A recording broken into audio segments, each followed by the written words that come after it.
Hey guys, it's Jessica. And this is Kendra, and you're listening to Lucid Lab. This will be our final rerun episode for the month of June. I chose Fire in the Sky. It was one of our earlier episodes. I think it was like number 5 or something. And it was the first time we talked about aliens. It was a lot of fun. This is about Travis Walton's amazing story of alien abduction, and it was witnessed by others. And that is what makes it truly unique. And he had a pretty interesting experience on board this ship and remembered it. And you'll hear all the details. So I hope you enjoy listening to this alien abduction. Woo! A lot of you may be familiar with this movie. It was called Fire in the Sky, and I watched it probably in like 2000. It came out in 1993. It's not ringing a bell to me, and I love alien movies, thriller movies, like apocalypse movies. We're going to have a movie night and watch this movie because I haven't watched it in 23 years. I watched it back in 2000. Sure. Fire in the Sky was based on one of the most famous UFO abduction stories out there, and that is the Travis Walton story. And he wrote a book called The Walton Experience, which is what that movie was based on. Okay. When I watched the movie, I remember it saying it was based on true events, but I had never really looked at it. But when we started doing this podcast, I'm like, this is my opportunity to really find out what actually happened. Yeah. Because the movie was embellished, and Travis Walton will say that himself. You know, they added in some scary effects because it was a really creepy movie. Like, if you go into it thinking it's fully true, like, you would be running the opposite direction anytime you saw any kind of UFO. I don't want to go into too much about the movie other than that's what got me into this. I think this is going to be a fun episode after some heavier ones that we've had because we get to talk about little gray men and some drama among these guys, which is kind of comical in a way. My alien. No, your alien. Not my alien. Yeah, you know, money gets involved and people get real funny, so... People get real funny. And this tale begins in a very small town in Arizona. So there's a lot of small town, you know, politics involved. It kind of makes sense because this small town is called Snowflake, Arizona. You know Snowflake? Yes, I do. I have tons of family in Snowflake, the White Mountain area. And it's funny because when I was telling Jessica about the story, she had never seen the movie and she'd never heard about it. So this is all new to her. Yes, I know Snowflake. I've been there a lot. And even though this is the most, well, it's not the most famous, but it's one of the highest known abduction stories. It happened in 1975. So Snowflake, Arizona, you say that you have family there. And I wanted to bring up that it is the northernmost community in the White Mountains of Arizona. It's about an hour away from the Grand Canyon. Although the name is Snowflake, they only receive about 17 inches of snow per year, which isn't that much for you know, being in the mountains. It was actually established by 2 Mormon apostles, and their names were Erastus Snow. I'm sorry, that's a cool name. Erastus. Erastus Snow. What is this, fucking Game of Thrones? He's like Jon Snow. And then William Flake. Flake's not as cool of a last name, so they took their 2 names, and that's how it became Snowflake. Okay, that's better than the Stanley shit. You think? Oh, it was just their last names. They're like, that mountain's mine. This area is mine. And these 2 dudes are like, we have cool last names. Let's stick them together. And they're like, it makes Snowflake. They were meant to be. And they came out here, started the settlement, and it's still a large Mormon community today. Actually, it's not very large. It's only really 6,000 people. I don't think a lot of my family in that area is Mormon because we go to Snowflake and White Mountain, Arizona area for family reunions. Oh, okay. We do this huge camping trip. Wow. And a lot of them live over there. You're probably camping right where it happened.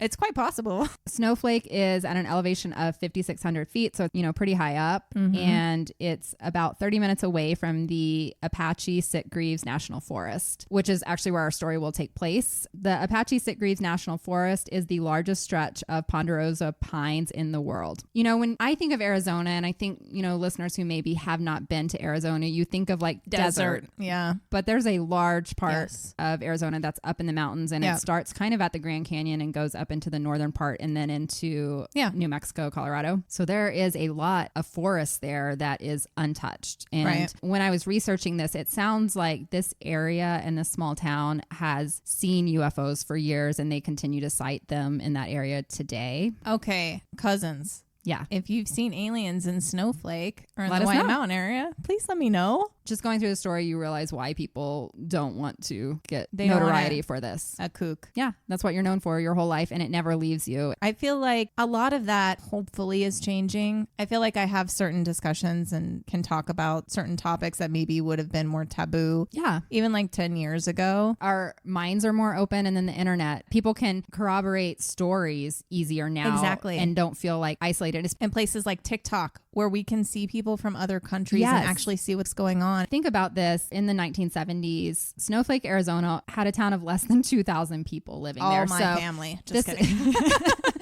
Jessica's family. Well, Frost does fit in with snow and flake. Yeah, it does. So this is a town where everybody knows everyone, gossip. You know, this is not a place where you can hide easily. Okay, this is the last time I'm going to call out my family. If you know any of the people that she's going to talk about, I want to know. I compare this, I grew up in a very small town, I thought, in Texas, but my town was like 14,000 people, and I couldn't go to the Walmart or the grocery store without running into somebody I know. So I can't imagine a town that's 2,000 people. Like you're just always going to know somebody. Yeah, you know everyone. And the biggest industry for Snowflake, Arizona, and I think it is still today, is paper mills, because they're right there in the forest. This all feeds into the story because we're going to have a crew of 7 men that were working in the Apache Sitgreaves National Forest. It is, like I said, a very dense forest, and they were hired for a government contract there called the Turkey Springs Tree Thinning Contract. Their job was to go into approximately 1,277 acres and thin out the weaker trees, the smaller trees, to allow the other trees to grow larger, and then also for fire mitigation. Okay. So that's what they were doing day in and day out. They're anywhere in age from 17 up to the crew boss, who was 28 years old. So a young crew. A young crew. Wow. Their boss was the 28-year-old, and his name was Mike Rogers. He'd been in the business long enough to learn how to bid. And this was a really hard industry to find workers for. This is not an easy job. You're out there cutting trees. You're piling all these limbs up after you cut them down. Probably getting hurt quite often. Yeah, it's pretty dangerous. Yeah. You're out in the middle of nowhere. You have to drive a long ways to get to your job site every day and back. In the sun, that's one thing though. Even though there can be some cold winters and stuff there, the summers are intense, even in the mountains. They had this contract. It was coming to a close. So when our story happens, the big incident day was November 5th of 1975. Okay. And their contract, they had 5 days left on it to meet their deadline. Because when you bid on a government contract, you have to say, I will complete this much work by this date. Yep. And a lot of speculation is out there that they were not going to meet their date of November 10th. Typically, the guys would be out there until about 4 o'clock in the afternoon. They would get there early, right at first light, and work until about 4 p.m. And the day of this incident, they ended up staying a couple of extra hours until it got dark, because they were trying to get as much done. Right. Because if you don't meet your deadline,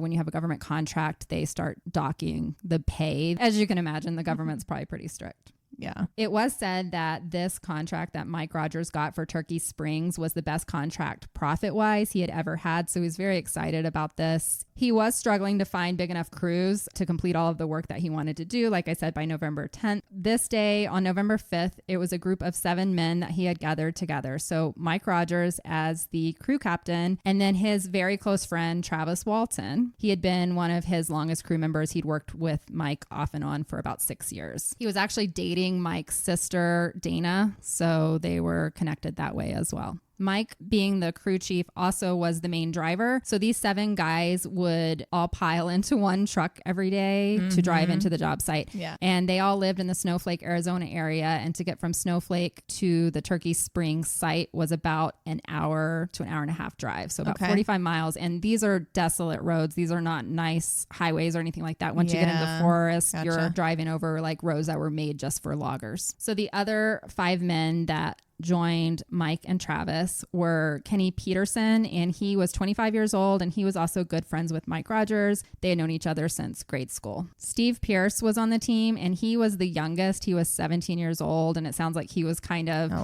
the haphazard one. He talks about like he had to smoke pot before he went to work every morning. He was a high school dropout, and he didn't really want to be doing this job, but he was living with his mom, and his mom's like, you're going to go to work. So he had wanted to quit logging for a while, and he actually said the day of the incident he didn't want to go to work, and his mom kind of like said, get the fuck out of bed. Smoke your weed and go to work. So he did.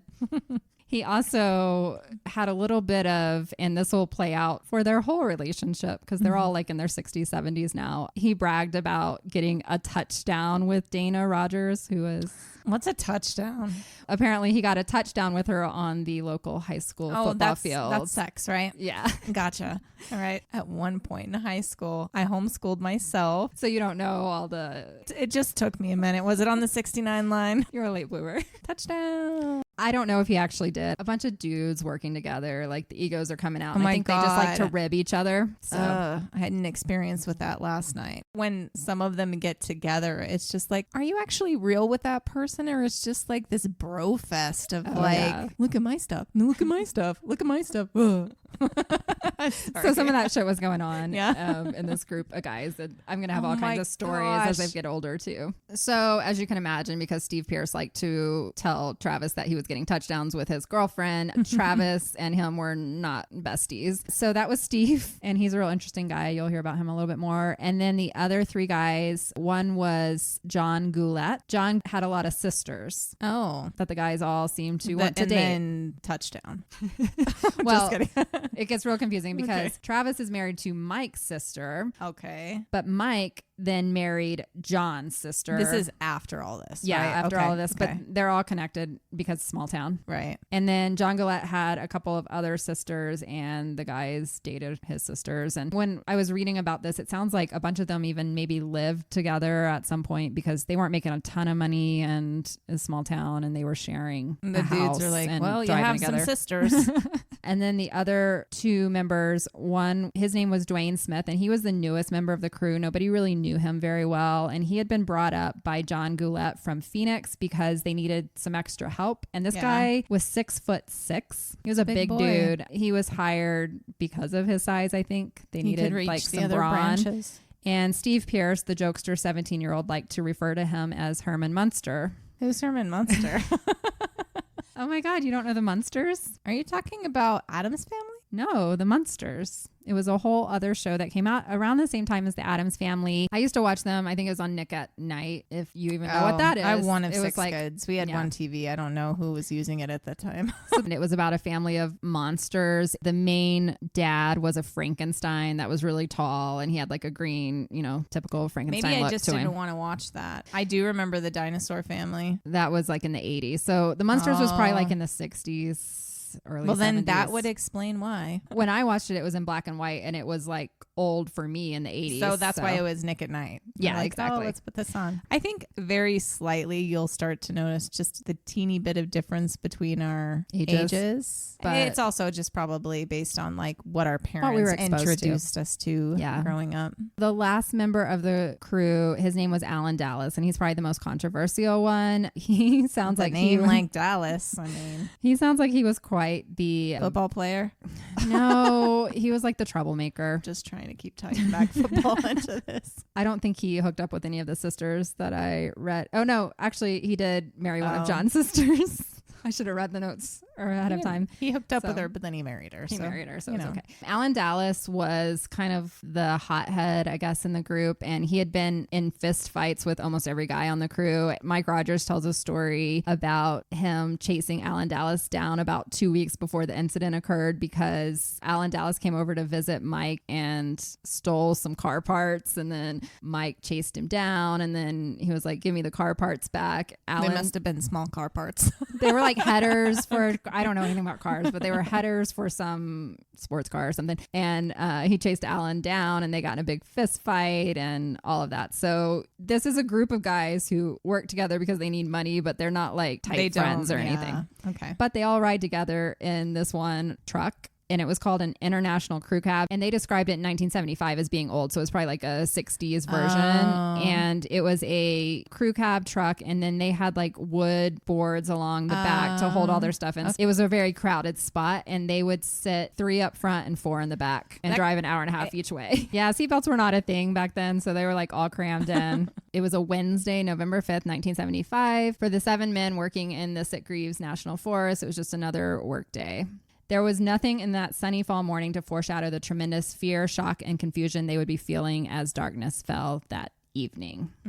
So the crew was busy that day working on a fuel reduction strip. So it was a ridge running south through the contract. That process involves cutting the thinning trees into lengths and then building big piles. So it was really strenuous work. There was talk about like they had to take 2 lunch breaks that day because it was just so much manual labor to not only cut the trees down, but then also pile all of them up. You have to carry them. And did they have any machines? No, they just had chainsaws. Were any muscles? Did any exist back then? I don't know. I'm trying to like paint that picture of how deep this forest is. Like to get into it, they had to take this like little tiny dirt road. They're in the middle of nowhere. A lot of them talk about how they did enjoy the fact that they were out in nature for their job because it was just them. It was just the 7 of them. Of course, they had the sound of the chainsaws and all of that. But when they would take breaks, it was very peaceful and they could sit there. And so some of the men would be responsible for cutting down the trees and then others would be making the piles. That day, Travis was running a saw, and then Alan Dallas and John Goulet were also on the saws, and then Dwayne Smith, Kenneth Peterson, and Steve Pierce were the pilers. Mike was the crew chief, and he was just kind of coming around and supervising, making sure, and he was fixing the piles. If they weren't done right, they could get in trouble from the government. So he was like the quality check. Just even thinking of these piles, I'm just imagining logs on top of logs on top of logs, Huge, like going into a triangle and getting like them bonfires up there without help. Yeah, this is hard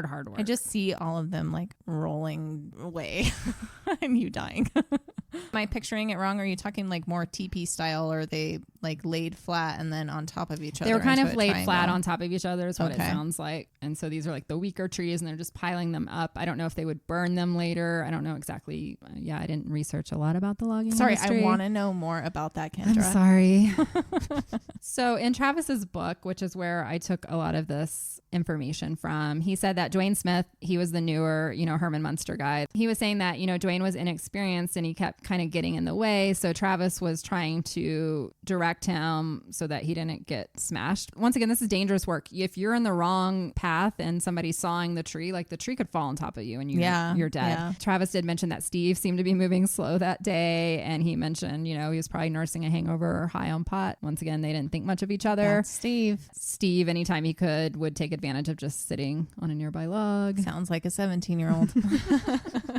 He mentioned that he was trying to keep his distance and, be a good lumberman or whatever. And he said while he was sawing, he noticed a shadow behind him and he jumped barely in time for a tree that almost hit him. And he looked behind him and he realized that the tree was being cut down by Alan Dallas. And he said Alan Dallas had this like smirk on his face that just gave him the impression that it wasn't an accident. Alan, he said, was very fast at his job, but he was very reckless, it sounds like. Yeah. And that's why he had almost, gotten into fist fights with a lot of people. But because he was so fast, Mike kept him on the crew because they're trying to meet this deadline. Don't want to be around people who are like playing Russian roulette with trees falling down.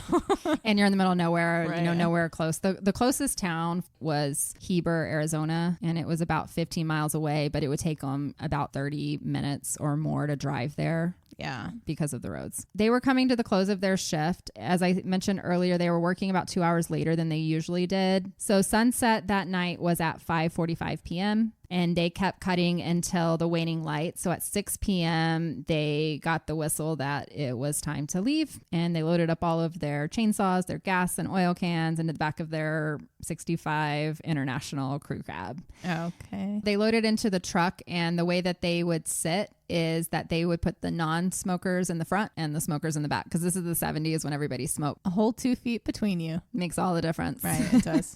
I don't know, when you smoke, does the smoke go back? So maybe if you're in the back and they have the windows open, it can go out. Oh, okay. Yeah, I mean, instead of going up. Unless the wind's like, nope, I'm going to push this way. I grew up in the era where it was still smoking, non-smoking in restaurants. I still remember being like 20, 21, going into like an Olive Garden and there being a smoking section. Yeah, it changed depending on the states. It didn't matter. Like the whole place smelled like smoke if people were smoking. In the 70s, that's what they did. So up front, you had Mike, who was driving. Travis sat by the door. He was riding shotgun. Ken sat in the middle. So they were the 3 non-smokers. And then in the back, there was Dwayne on the left rear door, John and Steve in the middle, and then Alan was on the right rear door. They started climbing north up the Ridge Road towards the Rim Road, which is the main road. So the Ridge Road is full of bumps, and they could only go about 5 to 10 miles an hour. They had to go really slow. They're in a really old truck, and like you can feel every single bump. They talk about how like the truck suspension like barely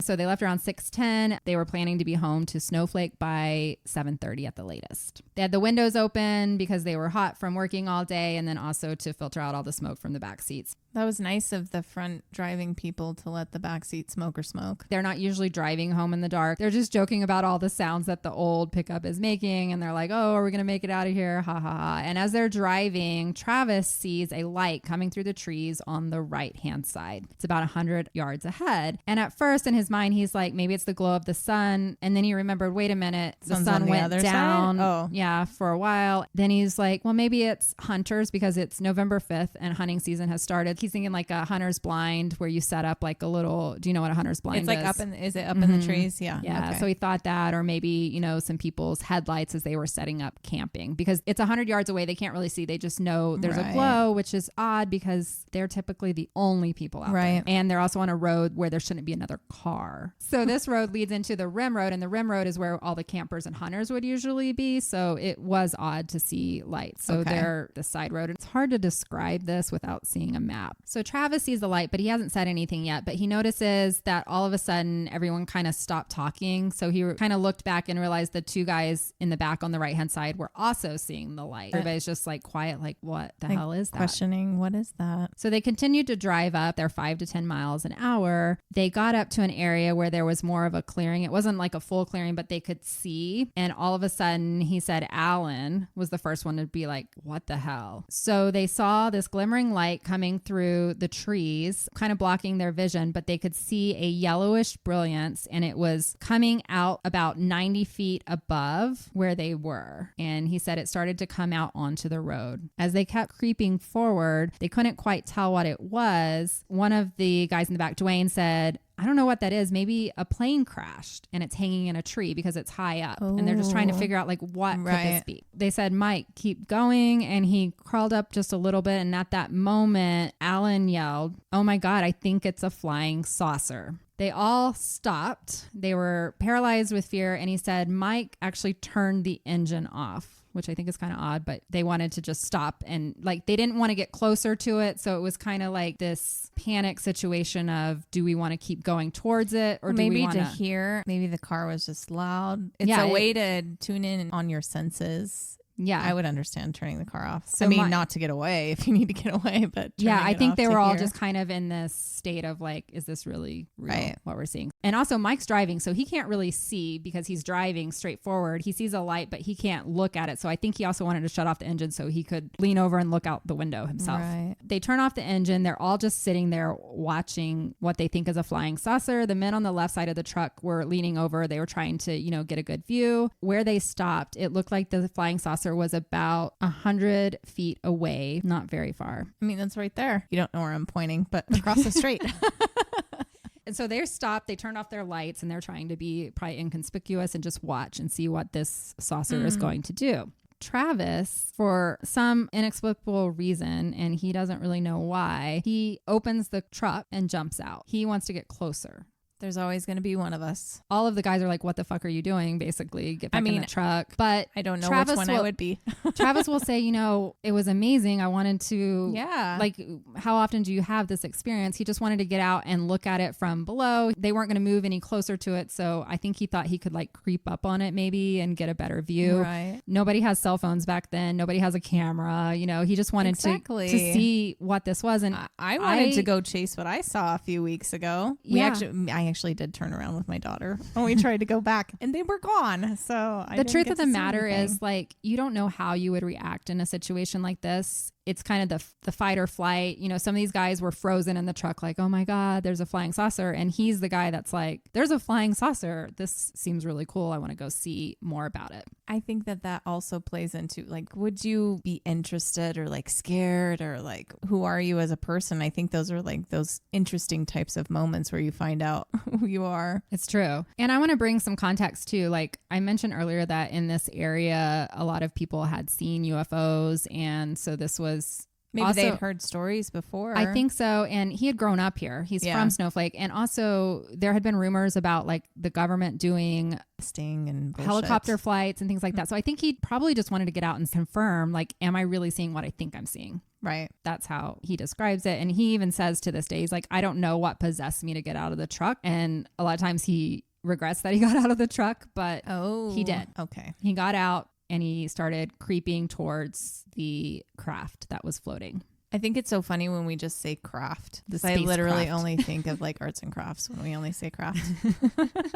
So in his book, he said he started walking slowly and he did hesitate for a minute. Like, is this, you know, the smartest thing to be doing? And he looked back and he saw all the guys like, get back in the car, like, stupid. What the fuck? Get back in the car, you know?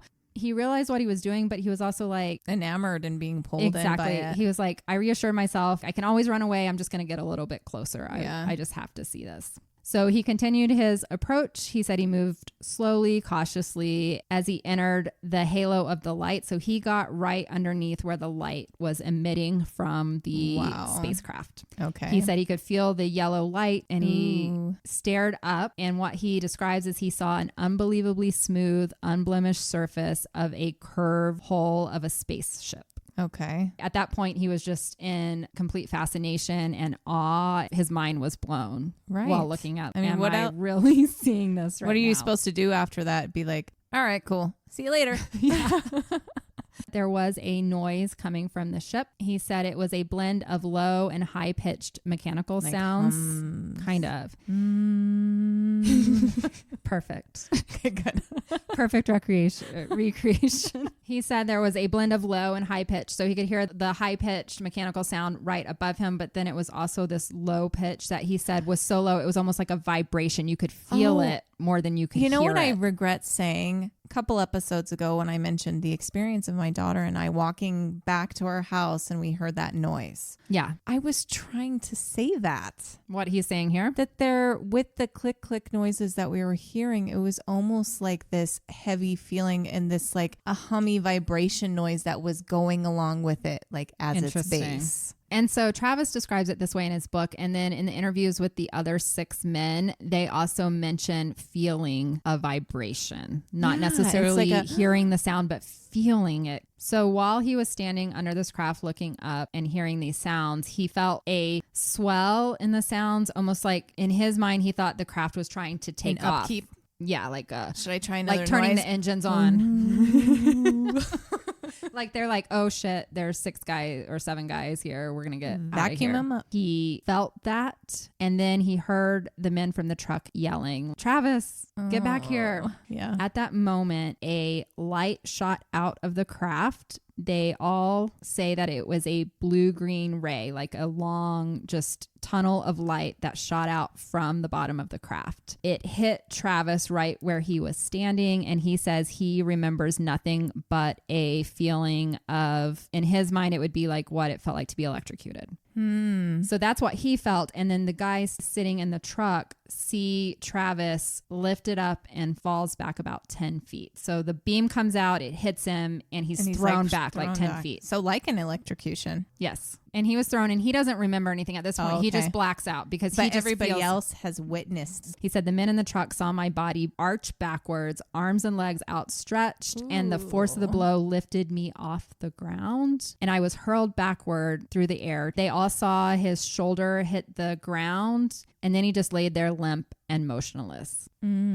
Steve at that point, now I want to see in the back movie. of the truck too. We're gonna watch it. Steve said, "Oh my God, it got him." Dwayne's like, "We need to get the fuck out of here." The guys in the truck now they're freaked out. They just saw their friend run out, and this happened in a matter of seconds. Right. Their friend got out, a beam of light came, threw him back, and now the guys in the truck are like, "This thing's gonna turn on us." At this point, everybody gets scared in the truck, and they're like, "Start the truck, let's get the fuck out of here." Yeah, that's what Mike does. He turns on the truck and he starts, I guess they think he's dead. A lot of people will sit here and say, why would you leave your friend? But they're in this. It's crazy. You're not going to come across aliens every day, especially see someone, another human, be hurled by one in whatever way. So I get it. So they're scared for their lives at this point. Mike starts the engine. But if it was my daughter, I would go.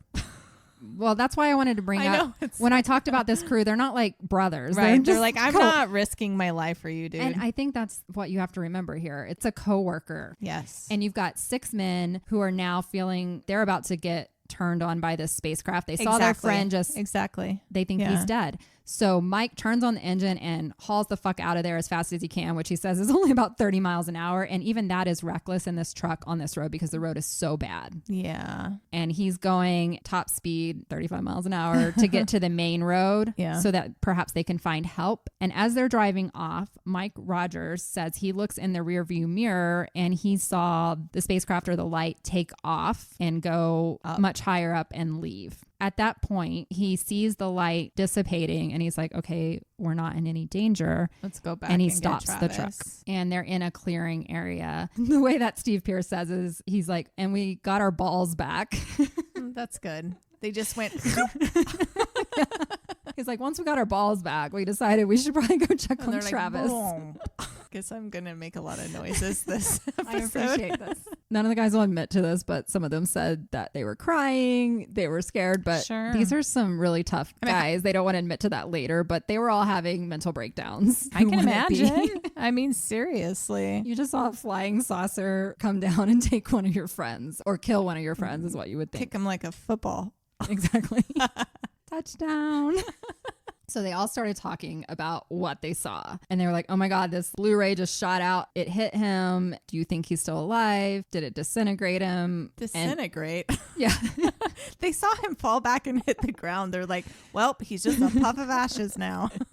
And that's what Dwayne said. And then Steve was like, no, he's still in one piece. I saw him hit the ground. We need to go back. And then Dwayne was like, I heard a zap. It sounded like lightning. He probably didn't survive it. So they're all like fighting. And then they finally are like, we need to go back. So Mike turns them around. They were having a hard time finding now because the spacecraft is gone. Oh. So they don't really know exactly. And there is a lot of... It couldn't have been that far off the road that they were on. Yeah, but it's the forest. It all kind of looks the same. And they were in a state of panic. So they drive up and there is some conversation about exactly where it happened. But one of the guys notices a distinct pile of wood and he's like, that's where it was. I remember we were parked next to that specific pile. However it was piled up, it looked familiar. So that's where they decided it was. And they got out of the truck and they started looking for Travis. He was gone. They did not find him. Okay. Because you said abducted. Yeah. Okay. We're going to find out where Travis is and what is happening later. But right now we're focused on the men. They just needed him to be asleep. So they pulled up, they parked the truck and they put the headlights out there and it was a big shot in the dark. They're in a huge forest. They don't even know if they're in the right spot looking around. So they did try a couple different places and then after finding nothing, Ken was the one that was like, we need to drive back to town and we need to call the authorities. By the time they got back to Heber, which was usually only about a 30-minute drive, it had been 2 hours since Travis had gone missing. And that is when they called the local sheriff. They were very conflicted about what to tell the sheriff. We saw our friend get zapped from a ship by and a flying saucer. Now he's missing. As you can imagine, what do you think the cops thought? Like there was some kind of accident and he wandered off and now we can't find him, but he's out there. We need help. We need to find him because we think he might actually have a head injury. So they didn't say that. They said it was a flying saucer. Oh, okay. So they told the truth. And that he was still out there. The cops took 3 of the guys, Mike, the crew boss, Kenny, and Alan, back out to the site, and they, used whatever they could. It's now 9:00 at night, and they're searching with flashlights and whatever they have. So around midnight, they've been searching for about 3 hours. There's no sign of Travis. Mike, because he's the closest to Travis, was like, we need to alert Travis's mom. She has a summer cabin that is about 10 miles away from their Turkey Springs job site. Mike suggests that they check there first because it's closer, just in the happenstance that she's in the cabin still. She is in the cabin, which is odd for November 5th because it's a summer cabin and it's getting colder. That's a little strange that his mom would be out there. Does she have anywhere else to live? She has a house in Snowflake as well. It sounds like she lived with her oldest son. His name's Dwayne, and he'll come up too. So I don't think it's odd, but they bring it up because people who try to debunk this think that she was involved. You build a fire. This lady sounds like she's kind of a badass because they show up at her house at midnight and she comes out with like a shotgun. She's like, get the fuck off my property. She's like, who's here? So I don't think she's afraid of much. And this is a cabin where Travis and Dwayne grew up. They did grow up with several sightings of UFOs. So this wasn't something odd to their family because they had been out in these woods their whole lives. And his brother, Dwayne, who was older, had told everyone a story about seeing a spacecraft that was tic-tac shaped in the area and chasing it down when he was in his teenage years. UFOs were something that the family believed in. So when they did show up to talk to Travis's mom, she was strangely calm. Travis has gone missing. The 3 guys that were there said that he was taken by a flying saucer, and her response was, these things happen. These things, they just happen. He'll be back in 2 days. Okay. It's happened before. He always forgets. He's a sleepwalker. I don't know. Maybe the aliens had talked to her. It is odd, and it's something that's brought up by debunkers later as why would you be so calm? Or maybe she was like, yes, he's gone. She's like, I don't have to pay to feed him anymore. She also just got woken up at midnight, so she's probably a little. She's like, yeah. She's like, these things happen. Travis is gone. Okay. I mean, Travis, he always gets into shit. He's abducted. Yeah, okay. Sounds good. I'm gonna go back to that. I mean, she could be on sleeping pills. We don't know. You just don't know how if she even said that at this point. There's a lot of hearsay. I mean, that she may have said, "Oh my God, I love him. How could this happen?" And it turned into these things happen. The next day, when it's daylight, they send out search parties with helicopters. They get the dogs. They get the full search parties to look for Travis, and they go back once again to the spot that they think it happened. Nobody knows for sure. It was in the middle of the night. Evidence. There really wasn't an exact spot. They're just going back to where they think it happened. Okay. Because they just pulled over on the side of the road in the dark. It would have been kind for the aliens to leave, a big X.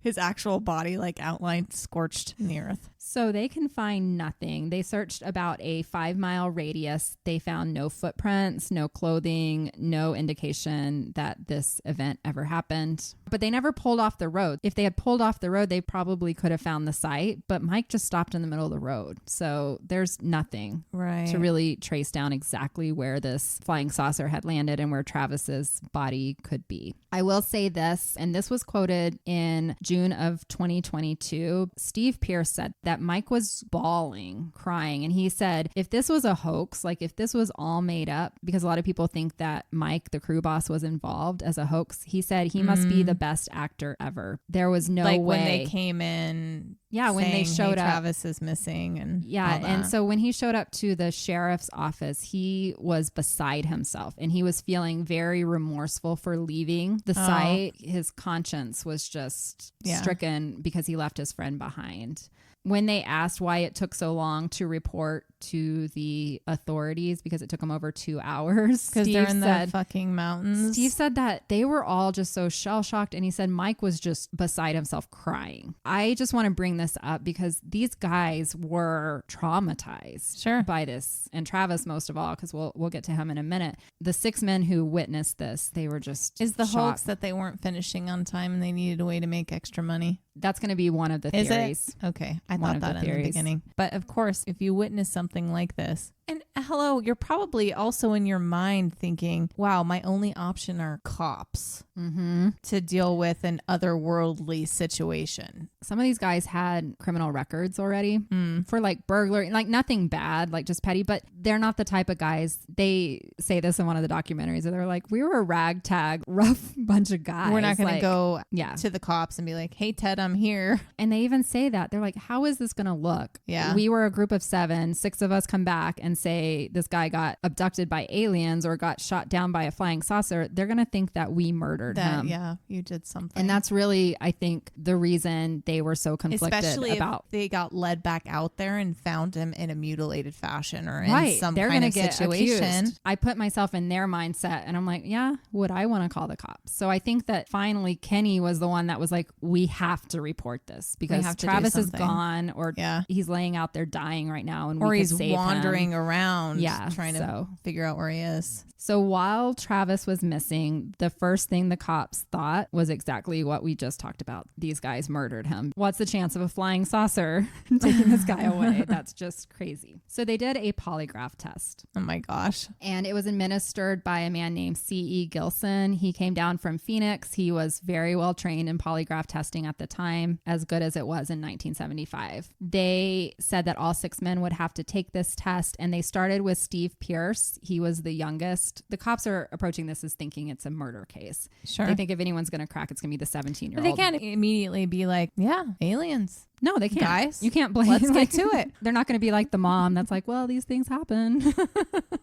These are the 4 questions that they asked the 6 men. Question number 1 was, did you cause Travis Walton any serious physical injury last Wednesday afternoon? Question number 2 was, do you know if Travis Walton was physically injured by some other member of your work crew last Wednesday? Question number 3, do you know if Travis Walton's body is buried or hidden somewhere in that Turkey Springs area? And question number 4, did you tell the truth about actually seeing a UFO last Wednesday when Travis Walton disappeared? Those are actually pretty good questions. I feel like they weren't extremely vague. No. It's a good thing that none of them like slapped him that day for being an asshole, because one of them would have gotten it real bad. So that's interesting that you say that. 5 of the men who took it passed the examination. No problem. Okay. The one that did not pass it was Alan Dallas. And I want to bring back the Travis, tree falling thing? Yeah, so maybe he couldn't, and he didn't fail it. It just came as inconclusive. And so I think when I look at these questions, I wanted it to fall on him, but it didn't. I think that's why it came up as inconclusive, is because he I was kind of hoping he wouldn't die, because then that'd be real shit. But it was fun to think that. And the others passed with flying colors. A lot of the debunkers will say this wasn't proof of a UFO because it didn't go into enough detail. But I mean, question number 4 was, did you tell the truth about seeing a UFO? And all of them said all of yes. them passed. Yeah. It's been several days, no sign of Travis. Did they look for him though? They kept looking for him. Yeah. They looked for him for 3 days. They found nothing, and they stopped searching, and they did this polygraph to see if they could find anything. It didn't come up that there was any suspicion of a homicide. So shortly after midnight on November 11th, this has now been 5 days since Travis went missing.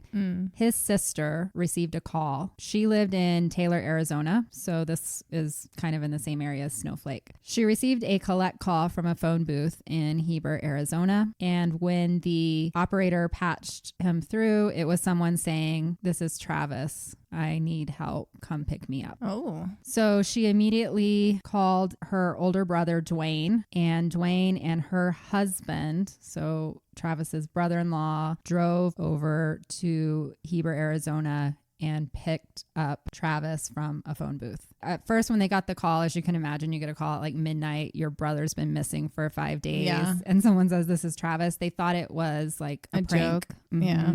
But I guess they stayed on the line long enough to realize that it was in fact Travis, and he was very disoriented. And naked. He wasn't naked. That'd be funny. He was not naked. He was in clothing. but they rushed over to pick him up. And because it was made through an operator collect call, the operator had to report it to the police. So the police were also on the way from Snowflake, but his brother and brother-in-law got there first, and they took him back to his mother's house. The cabin or the other one? The one in Snowflake. They describe arriving and finding Travis crumpled up, basically just on the floor of the phone booth in kind of a catatonic state. Like he looked like he had been through hell and back and was just shell-shocked is the only way really to describe him. It was reported that his clothes were on, but they were backwards. Oh. He didn't really have, or he wasn't making a lot of sense. He was trying to tell them what happened to him, but he was just in this really disoriented state. And Dwayne he's the older brother. He became very protective of Travis. So Travis is 22. I believe Dwayne was around like 25, 26. And he was like a big rough cowboy kind of guy is how he's described. He didn't want the police coming in or anything like that. He just wanted his brother to decompress. Exactly. And Travis describes him being in just a complete blur when he came back. He couldn't really make sense of what had happened. He obviously didn't want to answer a lot of questions or anything like that. He just I want to sleep. Really? He did. Back to what Travis said he experienced when he was dropped off by the UFO. He said, consciousness returned to me and he awoke to find himself on the cold pavement. He was lying on his stomach and he said the cold air is what brought him instantly awake. So he said they dropped him off basically in a state of unconsciousness. He did mention when the UFO dropped him off, something that was very, I guess, striking to him was that they were very quiet as they departed. So I don't know if it was a different kind of spacecraft that brought him back, but he said it was alarmingly quiet. So he just woke up, he saw them taking off. He was in the middle of a dark highway. When he scrambled to his feet, he felt like his legs were made of rubber. He just ran down into the town. He first stopped at a service station. He didn't know what time it was. He just knew it was night. He thought it was the same night. He was knocking on doors. No one was answering. And that's when he ended up in the phone booth. So when Dwayne and his brother-in-law Grant showed up to pick him up, he thought it was the same day. And he said, I must have been unconscious for a couple of hours. I remember being knocked out and then I woke up on the dark pavement. So he's saying that's all he remembers right now. He doesn't remember. Oh, right now. Dwayne said, feel your face. When he touched his face, he realized that he had like a beard, I guess, whatever happens in 5 days. Stubble. And then he was like, oh my God, something, happened here. Travis realized he'd been missing for 5 days and that kind of freaked him out even more because he had no recollection of what happened. And as you can imagine, that would be I don't even know how I'd react. If you wake up, you think it's been 20 minutes. The only thing I can compare it to is when you wake up from like a surgery and, you've been under for 3 hours and it literally feels like 2 minutes. Or you pass out in a nap and you realize that it's been 4 hours and you're like, shit. When he came back, it was quite the media circus. Sure. For the 6 guys who had been not accused, but suspected of killing him, it was vindication for them to be like, see, we didn't do it. We weren't lying. We said a UFO and now Travis is back. So his clothes are on backwards and he has stubble.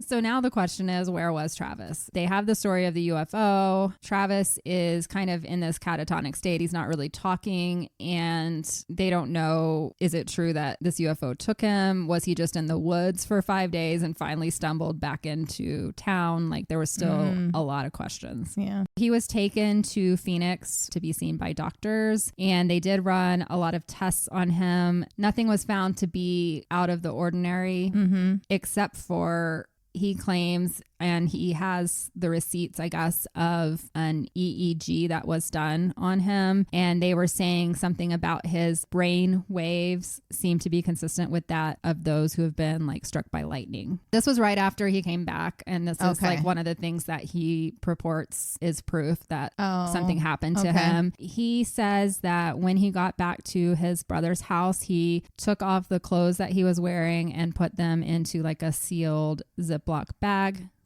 because they wanted to save those to test it for radiation or any other samples. Alien dust. Alien fingerprints. Little suction cup fingers. I don't know. They went to the doctor's office. He had those clothes with him. And he says when they came out of the doctor's office, it was a circus of people and they were being chased and everyone was like, there he is. Word had gotten out now. It had been a day, maybe two, by the time he went down to Phoenix. His claim is they were never able to test his clothing because they were, I guess, mobbed by people and the bag got ripped open. So no one was ever able to test his clothes for anything. So that can be suspicious. I love when you wink at me. No one else can see this happening, but Kendra does this thing I wink? where she winks at me. But it's always flirting. You don't realize when you do that? No. And it's always during like a controversial moment that you're talking about. You're and it's like you give it away. Your left eye if I believe it or not. Wink. Do I believe it? Probably not. Oh, now you're winking both. So at this point, everybody wants to know what happened and he doesn't want to talk. A lot of the police, the media, they all want to interview him. They're saying he should do a polygraph test to prove what happened because he was claiming still that he felt a light and that's all he remembered. He states in his book that he was in no state to be taking a polygraph test and honestly answering any questions. He really was completely shell-shocked. If you ever see an interview with him, when he talks about this incident, he still looks traumatized. I don't know how else to say it. Like a lot of people will say that this was a hoax and they don't believe him, but he's very credible when you listen to him. He's a very humble person. The way that he talks, it doesn't seem like he's looking for attention. Interesting. If this was a hoax, then he's a very good actor and a very good liar. I'm hearing that in a lot of stories just recently in things that we're researching. And that's such a common thing. It's like, well, if they're lying, man, they should get an Oscar. These are logging guys, 7 of them, and they're all saying this happened. So it seems like a lot of people will say this is the most credible story out there just because of the sheer amount of witnesses. Other abduction stories, there's usually one person, they say they're, taken out of their room and returned, and there's no proof. With this, we have 6 witnesses that sat there and watched. Yeah. Now, nobody else can account for what actually happened in the spacecraft or after those guys left in the truck. That may be why people don't believe him. So let's go into what he says happened. Okay. I want to hear it. So it was suggested to him that he should go under hypnosis. They do this all the time with traumatic events. Sometimes your brain blocks it. He was taken to a place once again in Phoenix, and they actually invited the media to come and watch while he was under hypnosis because at this point, Dwayne had kind of taken over for his brother and he wanted to prove to everyone that his brother wasn't making it up. They took Travis into a hypnotic state. He started recalling what happened to him after he felt that jolt of energy. Yeah. So the first thing that Travis recalled was opening his eyes and feeling himself lying on a metal table. At first, he thought he was in a hospital. Yeah, that something would make had happened. sense. As he opened his eyes, he saw 3 beings around him, and his first assumption was that it was like doctors or nurses. And he's just blurry visioned. After he really came to, he realized something was terribly wrong. And as his vision became clearer and clearer, he noticed a light above him. He said it was a luminous rectangle about 3 feet by 1.5 feet. And he realized that wasn't something that would be seen like in a hospital setting. So as he came to, he realized that the 3 beings around him were not human. He saw the blurry figures leaning over him. He said they had white masks and caps, and they were wearing orange-colored surgical gowns. At this point, he couldn't make out their faces clearly because of the masks. Like masks, like our surgical masks? That's what he's saying. Like they had something partially blocking their face. But he noticed that they had very large eyes. He said they were luminous brown eyes and they were about the size of quarters. He then realized and started to feel frantic. He went into fight mode and he was not tied down. He was just laying on the table. So he said he pushed towards one of the beings and actually hit one of them. The one he touched felt soft and that it was very light, puny is how he describes it. But he said they were spongy at the same time. The creature that he hit fell back very easily. He then claims that he was able to stand up. He saw a glass, like a long glass tube laying on the table, and it was the only thing he could find. And so he grabbed that. He said it was very light. It probably wouldn't have hurt anyone, but he grabbed it and basically was just like, keep back. And he said that the three beings just stood there and stared at him. They didn't make any noise. Ooh. When he stood up, he realized they were a little under 5 feet in height. They had a basic humanoid form. So they had 2 legs, 2 arms, hands that had 5 digits each, and then a head with the normal arrangement, like eyes, nose, mouth. But he said beyond like that basic outline, they were anything but human looking. Their thin bones were covered with white marshmallowy looking flesh. And then he described that they were wearing like these single piece coverall type suits that were made of soft orangish brown suede like material. Said he couldn't see any seams. It was like they were all one piece of material. The clothing. He said it didn't have any buttons, any zippers, any snaps. They didn't wear any belts. He did see their feet, and he said that they had tiny little feet and they were wearing like some kind of simple tan shoes of sorts. He said if he had to say like their feet, they'd probably be about like a size 4 men's foot. So they're pretty small guys. They extended their hands out, and he noticed that they had no fingernails. Their hands were small, delicate, and contained no hair. Their smooth skin was so pale that it looked chalky and ivory colored.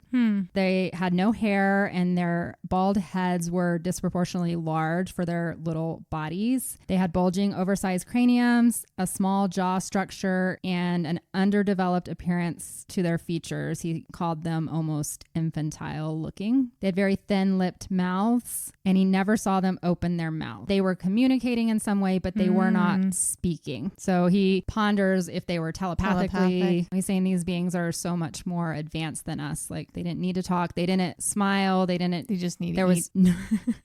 He said there was no facial expressions to them at all. And they just kind of stood there staring at him. Creepy. They had little mini rounded noses, and they had small little oval nostrils. I mean, they just sound cute. They kind of do. Yeah.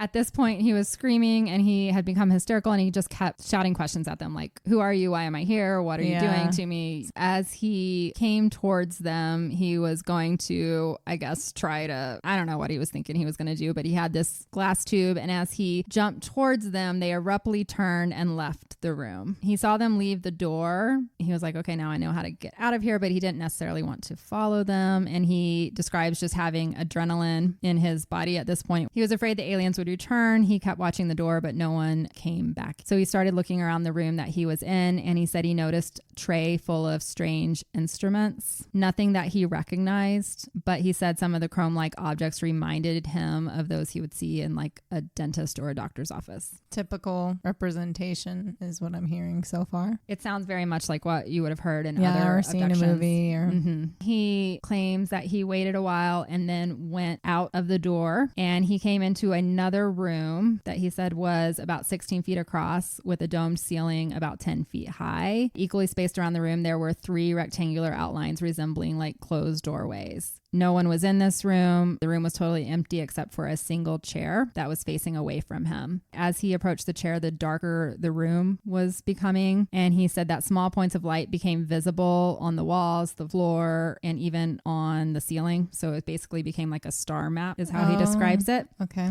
And he said when he would step back, it would go away. But as he stepped closer to the chair, it was almost like a control room. Was his thought. He approached the chair and he sat down in it and was wondering what it could do. And there were levers on each side. And he said as he started to touch the things, the map or whatever that he was seeing was moving around. So typical flying saucer type controls. While he was in there, he heard the door behind him open. And at this point, he said a human man walked into the room. The man was about 6'2" and he had a clear helmet on. Interesting. He wore a tight-fitting bright blue suit. Looked like a uniform, but it didn't have any emblems or anything like that on it. He ran up to him, excited to see someone that looked human, and started asking him questions. The human man just looked at him and did not answer. He grabbed him by the arm and gestured for him to go with him, and he led him out into the hallway. Ruh-roh. He took him into another room, and as he came into that room, there were 2 other humans. So is his like clear helmet stopping, they're controlling his mind. Some of their technology, and by sticking that on his head, he becomes their little robot man. In the interviews I watched with Travis, he had a few different ideas about why a human would be there. One of his theories was that it was a human working with the aliens, like you said, and the helmet was something for like the atmosphere, could have been mind control. He also wonders if the aliens, knowing that he was freaked out by their appearance, had some way to make themselves look more. He tends to think that they made themselves look, and came back. Yeah, because he's going to go into another room and there's going to be 3 humans. Interestingly enough, there were 3 aliens and now there's 3 humans. Okay. So it could have just been if they have some kind of technology. Yes. Or one was a woman. Interesting. His thought was it was to make him feel more comfortable. In blue suits and plastic headwear. So he was escorted into this other room. They put him down on another table. And at that time, the woman put something over his face that was similar to like an oxygen mask, but not quite. That's just the only thing he knew to describe it as. And then he basically was knocked back out into unconsciousness. Okay. And that's all he knows. And then he woke up on the highway. Oh. So that's his whole story of what happened over 5 days. Do they give like CAT scans to these people to make sure they still have all their organs and shit? I mean, he was checked, by the medical when he came back, and nothing was out of the ordinary outside of the brain waves.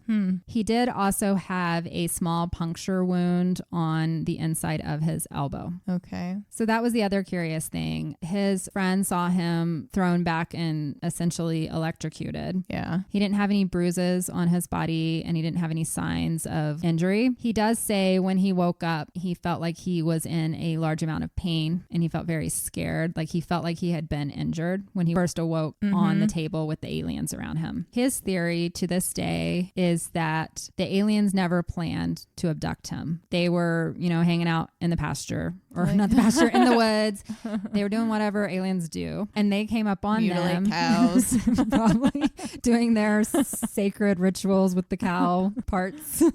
And when these 7 guys came up on, it kind of startled them. And he thinks that when he got out of the truck and started walking towards the spaceship, they were taking off and he inadvertently got sucked in or hit by something that shot out of the spacecraft. So he believes that he was injured. He was like a innocent bystander that got in the way. And he thinks the aliens were actually trying to help him. Exactly. Oops, we just killed one. Or oops, we zapped one. Damn it. Exactly. Why did he step under that? Doesn't he know that zaps things? So they brought him up into the spaceship to fix him. That's like my number one hope, that if an alien takes me someday, that I get to go up there and they like stick me in a bathtub of goo that completely like heals everything in my body. Right. That's That'd be amazing. That's what I want. And then they can drop me off. Yeah, and then bring me back. Drop me off at a spa afterwards. Don't make me so look I can too decompress. young. You can relax some of the wrinkles that I can't look that different, but heal everything internally. Thank you. Although he says he woke up and he was afraid because when he first saw them, that's disoriented and freaky.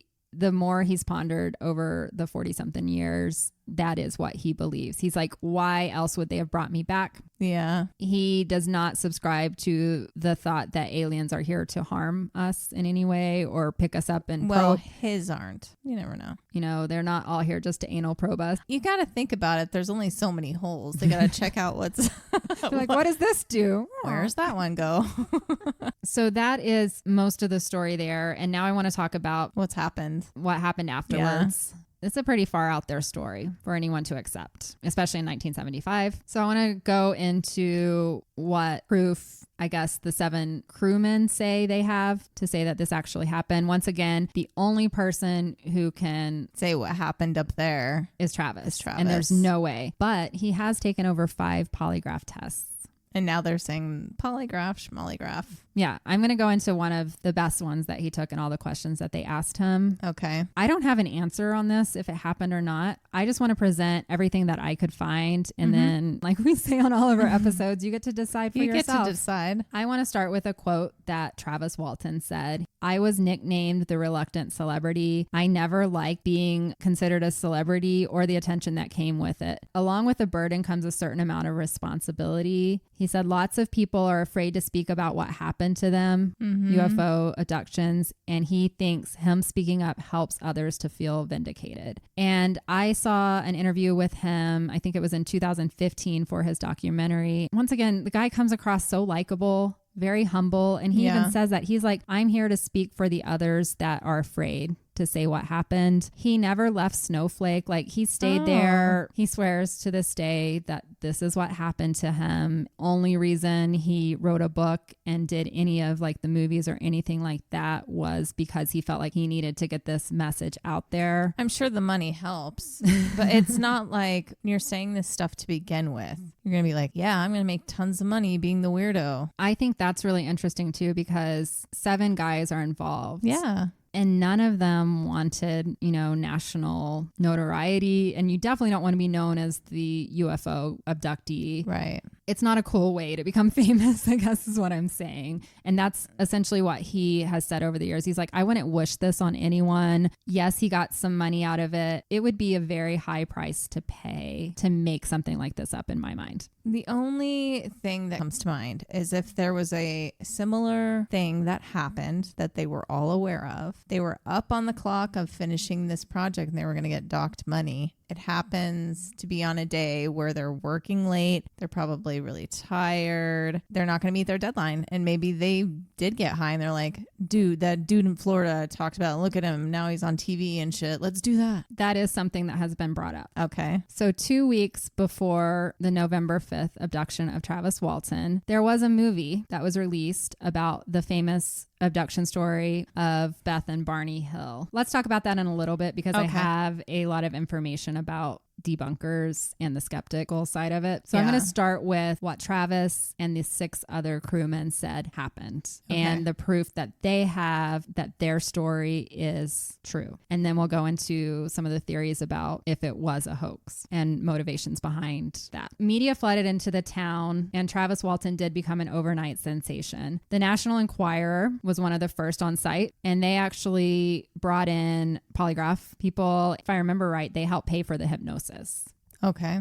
So they offered the men a total of $5,000 to tell their stories. So this was $5,000 for all of them. Yeah. Travis kept $2.5K. So he kept the $2,500 since most of the story was about him and like what was on, what happened on the UFO. And the others got about $415 each. In 1975, that would be equivalent to Travis getting $14,000 and the other guys getting $2,375. So it's not a bad chunk for an hour. It's a nice amount of money, but it's also not life-changing money. No, definitely not. Also, for reference, the average yearly salary in 1975 in America was $11,000. There is a picture of all 7 men. Actually, it's only 6 men because Steve was not in the picture. The men with their checks that they got from the National Enquirer. Oh. One of the guys is smiling kind of, and people will say this is why they did it. Why are you taking a picture with the checks anyway? Yeah. Maybe it was for National Enquirer. I don't know. They never really said why they took that picture, but maybe it's out out there. Maybe there. it's like a condition. You have to smile with these checks. It could be just to say this is what they got. It's out there and it's on every debunker site. They're like, look at these guys. They're so happy for the money. They did this for the money. I'm sorry. If you're given money, you're going to probably at least crack a smile. These guys went through it. Yeah. I was reading one of the interviews. I can't remember which guy it was, but he said when he went anywhere in town, people were laughing at him. They're in the town of 2,000 people. Everybody knows them. They're the laughing stock. They said, they'd run into 5 people and 4 of the 5 people thought they were crazy and making it up. They felt very ostracized. Yeah. So much that Steve Pierce, the 17-year-old, skipped town like right after. He was the one that was not in the picture with the checks. That would make sense. He just wanted the hell out of there because he didn't want to be made fun of. Place. I'm out. On the positive side, Travis Walton has passed over 5 polygraph tests. He brings that up many, many times. If you ever read his book, I think over half of his book is just, this is why you should believe me. He brings up all of the background of the polygraph examiners and the fact that he used different ones from all over and not just the same person. Right. Because he really, truly wants people to believe that what he says happened actually happened.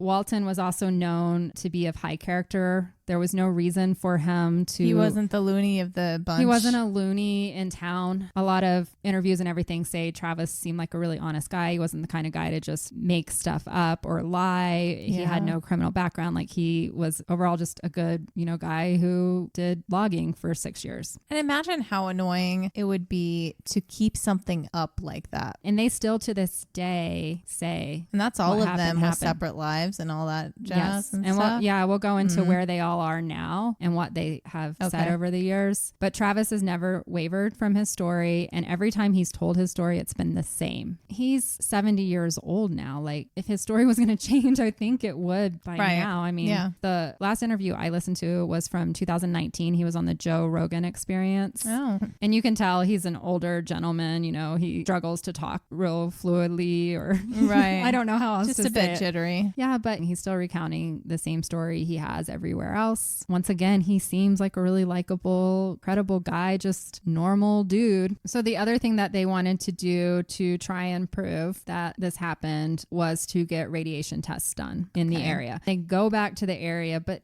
they don't know exactly where. Yeah. So they do radiation tests in the area. Nothing was found out of the ordinary. The one thing that they did find were a few hard hats that were in the back of Mike's truck that tested high for radiation on a Geiger counter. So that's the only thing they had that showed radiation. Mike Rogers also took core samples from the trees in the area. He wanted to take those in and get them tested by like a legitimate lab to see if anything was off with the trees. I don't really know what that would show, but he said that he could not find any labs that were willing to take it on and test it because they didn't want to have anything to do with UFO. That is a thing back then. It's 1970. And I think that's what we have to get our mind in, is that it's not 2023. Like now there's so many. Look at what they're doing online now. Not online, just in general now. Now they're just accepting it. Look what they shot down in the sky. Right. Alien space. Now it's just being said without anybody like mentioning it. In 1975, you are a legitimate like cuckoo. But I was going to say, if you're at a university and you're trying to like build a name for yourself and you're a legitimate, you're not going to want to take core samples from a guy who says, hey, I'm a logger from small town Arizona. Check it out.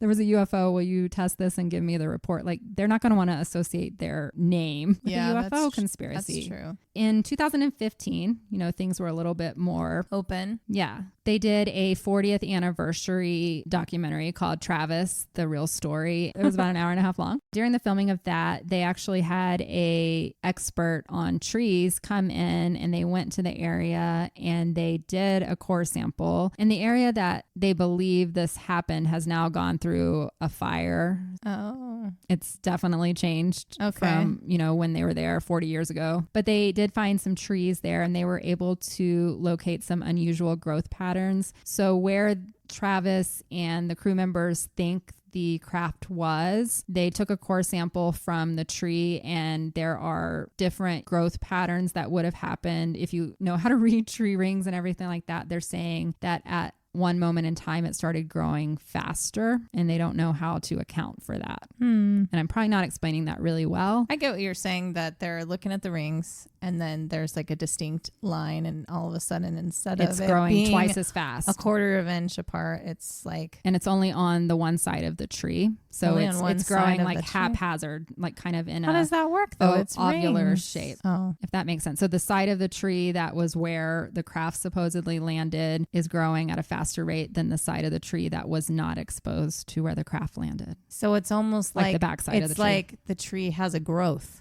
Yes. On one side. Okay. They think that could be proof. Maybe that's what they were trying to do. They were there to test our trees, and they're like, let's see if we can make them grow faster. Andrew, who knows? They had a little guy out there painting the side of the tree. And they're like, oh, fuck, there's a truck. Abort mission.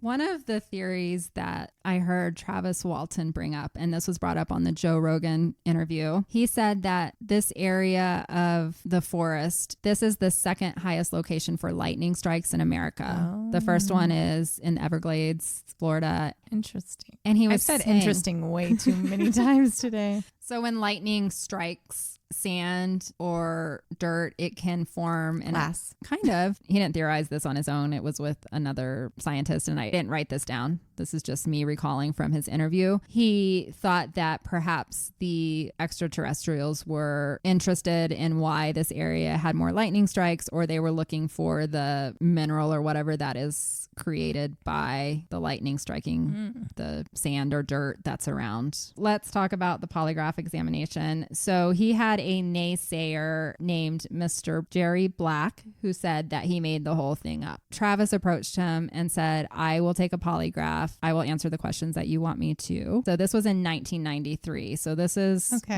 18 years after the event. The purpose of the examination was to determine whether or not he was being truthful about seeing a UFO and if he had actually been abducted. So they asked him 2 series of questions. I'm just going to go over the ones that seem relevant. So one of the first questions was, on November 5th in the forest area called Turkey Springs, did you see a large glowing object hovering in the air? Which of course he answered yes. He said, while you were standing near that UFO-like object, did you believe you were struck by an energy source emitted from that object? And he said yes. After regaining consciousness in a small, humid room, did you see non-human creatures with large, dark eyes? Yes. He said yes. And then he asked, did you conspire with your brother Dwayne or anyone else or act alone to stage a hoax about your UFO abduction? He answered no. Then they asked him a second series. So they give you a break, I guess, when you're doing polygraph because it's a lot. The second set of questions started with, between November 1st and 11th, 1975, did you use any drugs, either legal or illegal? And he answered no. So he didn't smoke weed? No, he didn't. Okay. You keep confusing him with Steve. I really do. The 17-year-old did. And from everything I saw, like Travis was a straight arrow kind of guy. He didn't smoke pot. He didn't smoke cigarettes. The other question was, between November 5th and 10th, 1975, were you hiding anywhere on the Gibson Ranch? Because that'll come up. A lot of people thought that he was hiding in the area of like at his mom's cabin because his mom's cabin was on the Gibson Ranch. Okay. Question number 3, was the urine sample given to Dr. Candle on November 11th, 1975, your first voided specimen following your UFO experience? And he said yes. This comes into play because a lot of debunkers said that I guess they believed he was on drugs or something. They thought that he gave a urine sample that was, I don't know why that one was in there. But I think that one's funny. I was on a psychedelic trip. I guess in the 70s, acid was big. Okay, well, so they're saying that they think that he was on drugs out at the Gibson Ranch, but he is bringing up his urine collection as proof that no, I wasn't. Right. Look. Exactly. Okay. I should give a little more context. So a lot of the theories that we'll talk about here in a minute, the debunkers thought he was hiding out on the Gibson Ranch in his mom's cottage, just smoking pot and having a good time for 5 days. And so he wanted to prove, no, I wasn't having a good time. I was on this, crazy adventure up in the sky. So the final question they asked him, was this UFO incident a conspiracy to help your friend Mike Rogers get out of his Turkey Springs contract? He said no. Okay. His physiological responses were monitored during all of these questions. The numerical score of the series was plus 34 for the first series and plus 26 for the second series. To prove that someone is telling the truth, it only needs to be plus 6 or more. So he flew with flying colors, super essentially. Truth man? Yeah. Okay. It shows that he was 96% truthful to all of those questions. So debunkers will say that you can practice to do polygraphs, but he did take 5 over all of this. I mean, do we only believe that truth comes from heart rhythm and perspiration? I feel like if you were to do the polygraph in conjunction with something else, it would probably be a really good indicator of truth or not, because we've really started to not use the polygraph at all anymore. We only agree with it when it fits the narrative that we want to be true. Yeah. Well, it is one of the biggest pieces. And I don't know what else he could do to prove what he's saying is true. Like, it's the only thing he can do. He can go outside and be like, can you come back down and give me something? You leave me like this. Thanks for saving my life, but look what I have to live with. And I think this is a story for anyone who's been abducted. If they come back and say that, no one ever has true proof. And it's because you're left without an understanding of the purpose of why did that happen? Right. To me, what am I supposed to do with this now that I know that you were like in my life for a moment? So that is the evidence I have on Travis Walton and the crew's side. Okay. It's mostly polygraph. We've got the tree. Yeah. Got the radiation on the hats. We have 6 witnesses, actually 7 witnesses, I guess, that there was a flying saucer that night. Their stories have not changed over 40 years. Oh, and the other thing I wanted to bring up, actually, Alan Dallas. So he was the guy who failed the polygraph originally in 1975. He was the one that was chopping trees down, right? And trying to see if they'd fall on people. Yeah, so he took another polygraph in 1993 as well, and he passed that with flying colors. Okay. He, I guess, wanted some redemption. Yeah. And people can fail polygraph tests because they're nervous. Yeah. They did also test his brother, Dwayne, because we're going to go into it here in the hoaxing. A lot of people think that he worked with his brother, Dwayne. If you believe that it was a hoax, he's the one that is... Like the manager. Yeah. Oh, no, the manager's Mike. No, I mean like he was his brother's manager when he came back. Yes. Yeah. Yeah. And he's the one that said he saw UFOs when he was younger in his teens.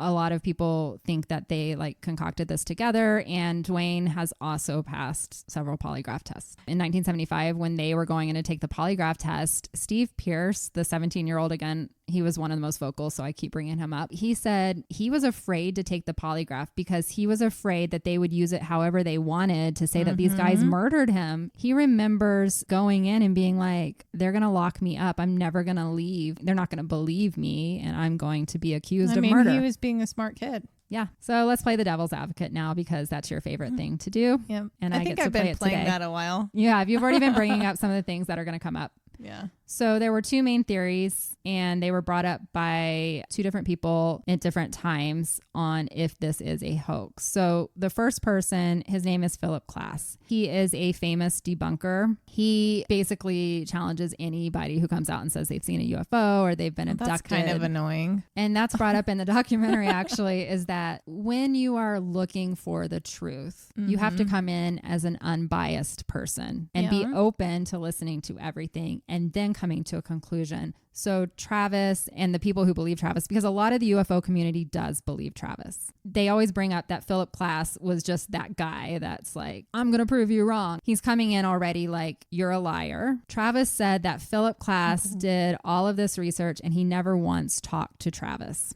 That's ridiculous. And who do you think you are? I don't like him. Yeah. And if you see him in the documentary, you'll like him even less. So I am going to present this because it is out there and a lot of people believe this. So I want to bring it. He also does bring up some good points. Well, I'm sure he does. But after so long of trying to debunk other people's stories, I'm sure he also has just this arsenal of what he uses to debunk people. Right. And how else is he supposed to even consider some of the other things if his literal job is to say no?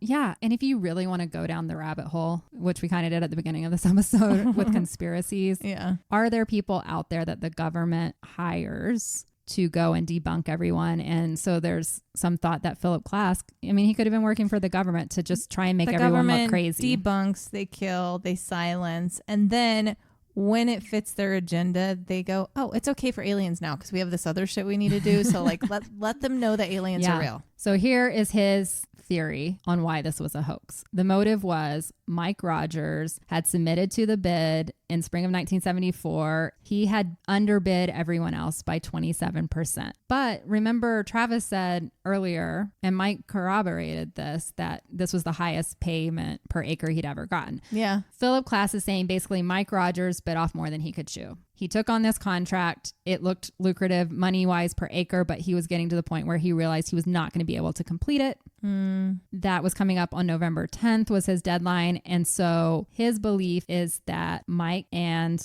the crew, he doesn't say exactly who. Of course, he thinks Travis is involved, but it could be all 7 of them. He thinks they conspired to create a hoax so they could get out of the contract because it would be an act of God, and then he would still get paid for the contract even though they couldn't complete it. I don't know if aliens are in act of God. Yeah, I don't know if that's in the subtext of that shit. Probably not. Here's the thing with this line of argument. There is no copy of the contract out there that anyone's been able to find to show that the deadline even was November 10th. And that's such a big thing in this story. But the government should have it. You would think. But there's nothing that any of these debunkers have been able to find, because they never have real solid proof to show that if they didn't finish on November 10th, he was going to get docked pay. I mean, it could have been like they got an extension and they were able to start again after winter was over. Like, there's nothing to show. And why would they wait until 5 days before the deadline ended? You think would have done it sooner? To be honest, it was very hard work, it sounded like, but they often ended pretty early in the day. They could have extended that earlier than 5 days that's before. Where I guess that's what I was trying to say. It's like, why would you all of a sudden start working later 5 days before? Yeah. Like, if you were really worried about your deadline, you would have hired more people or been working later for the last 3 months, because you know when winter's coming. Philip said that the alleged UFO incident gave Rogers a legal basis to terminate his money-losing contract on the grounds that his crew would not return to the work site because they were afraid because of the traumatic event, and that would allow Mike Rogers to collect the money that they had done from the contract. Far. Yeah. And Mike Rogers never provided this? No. So I don't know what that means. There's no contract out there. And they talk about it all the time, but I've never seen it. And usually when you're on the other debunker websites, they have all the evidence and things like that. But this is the one thing I never saw. Philip Klass is making all of these claims in 1977. So right after. Okay. So he was saying the polygraphs that were given to Travis Walton in 1975 through 1977, questions were dictated by Travis Walton, and that's why he could pass them. He also claims... What do you mean dictated? He decided what questions would be asked? Yeah. Okay. So that's what Philip is claiming. He also said that he had proof that there was an unpublished polygraph test given to Travis Walton by the National Enquirer. The National Enquirer had brought in a man named Jack McCarthy, and McCarthy gave the assessment that it was gross deception. I was reading the story from one of the investigators that worked for National Enquirer, and they had a whole story, and they said they showed up to the house and that Dwayne was playing Big Brother and was like, he's in no shape to do this. And then Travis said, I don't want people to think I'm a liar. I'll do this polygraph. So he tried anyway. But he says in his book, he was in no shape to be taking a polygraph. He was just a mess because he had just come back from a UFO. He wasn't even dressed properly. The test that Klass said Travis Walton failed was given on November 15th. So this would have been 4 days after he was dropped off by the UFO. Okay. And then they're like, we want to do a polygraph test to make sure this is authentic before we publish it in National Enquirer, because National Enquirer is so worried about their reputation. They're nothing but truth, right? Look at what they're doing to tell his story, though. Part of National Enquirer is they try to tell true stories. And the truth that they're trying to do, look what they're trying to do to help him actually tell his story. True. They're a jokester publication themselves, but where else are you going to see it? Think about Men in Black. They're like, pay attention to that shit because that's the true shit. It's true. And you think it's the joke. And then they make it like it's a joke. Not credible. Yeah. Here come the Men in Black. So Philip Klass really honed in on the polygraph testing because that is the main thing that Travis Walton was using as his proof that his story was, accurate. Right. Fire with fire. So he's saying the National Enquirer gave a polygraph test and that Travis Walton horribly failed it. He then believes that the National Enquirer covered up the failure of his polygraph and allowed him to take additional ones because they wanted to run the story. He also claims to have receipts and everything to prove that this polygraph did in fact happen because the person who administered it was paid by National Enquirer. Philip Klass brought this polygraph up because he felt like it was the only one that Travis Walton could not tamper with. So he accuses Travis when he did take a polygraph test 3 months later. He claims that Travis found an examiner that only had 2 years of experience, so someone who wasn't as experienced as the supposed top secret guy, and that he had practiced at that point how to pass a polygraph. I think it's a stretch. All of it's a stretch at this point, right? The one thing that Travis Walton always brings up is that polygraphs have sent people to prison. Yes. So he's like, why would you condemn somebody with this test? But when I tell you I was abducted by extraterrestrials and on a UFO, now all of a sudden this test is no good. It doesn't work.